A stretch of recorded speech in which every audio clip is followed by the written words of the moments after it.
wani alhaji yana gaya min da bakinsa wata plaza aka kawo mai ya siya a 2022 yau shekara nawa kenan shekara 4 ko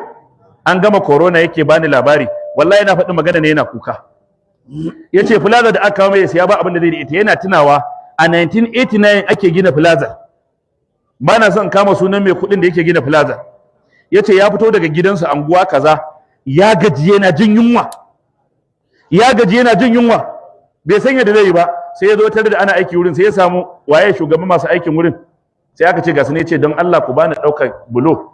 ko a zuba min yashi ko a zuba min in yi leburanci in samu hanyar zan ci abinci ya ce wallahi wani lebura ne shugaban leburorin ka san wani gidan mai kawai zaka bashi ya rika sai da mai billahi in shine Allah ya ba arziki gidan masu yama mutane wulakanci wani masinja ne ba shi bane gwamnan na rantsa maka da Allah ba shi bane ciyaman din masinja ne da Allah zai bashi matsayin ciyaman din ko gwamna in ya wulakanta mutane zaka ji tsoro wanda Allah ya bashi a masinjan haka kawai shi ya fi dacewa da shi ai kamar arziki ne din wani idan ba a bai arzikin ba wani Allah saboda Allah na san shi da rama sai ya bashi da kuɗi ana raba shi da kuɗi zai rabu da Allah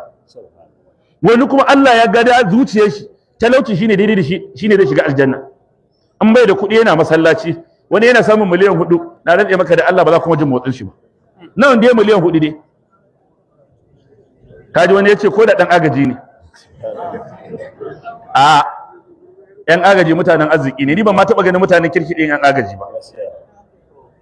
kai ka daina agaji Sabiya tana yi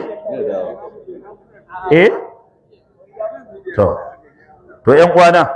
Allah shike azurtawa abinda Alhaji ya ce min yace wallahi sai da ya kwana 9 yana zuwa wurin nan yana son a bashi leburanci rana ɗaya kawai aka bashi leburanci aka bashi naira ko 10 ne ko naira 10 nawa ne tun a wancan lokacin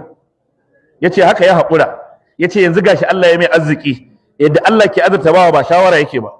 gashi an zo ana sai plaza nan da aka gina ta 1989 ta fi shekara 30 an zo an gaya mashi ita zai biya naira miliyan 200 ko da nawa ne ya kalle ta wurin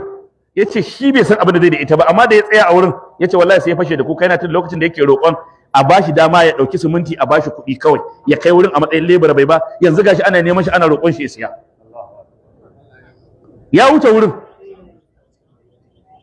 to abin da yake daban tausayi da rayuwa Allah bai taba daga wani abu ba inji Annabi Muhammadu ko menene sai Allah ya sauke shi ba wani abu da zaka yi shi jiya bayan kai shekaran jiya kai shi yau kace za a yi da kai gobe malam idan lokacin kai ka hakura kawai wallahi a cikin wanda suka yi gwamna a Najeriya da wanda suka yi shugaban kasa a Najeriya wasu ba su mutu ba sai da aka zonto ana musu tsarki suna yin fitsari wanda suna kashi duk irin kafa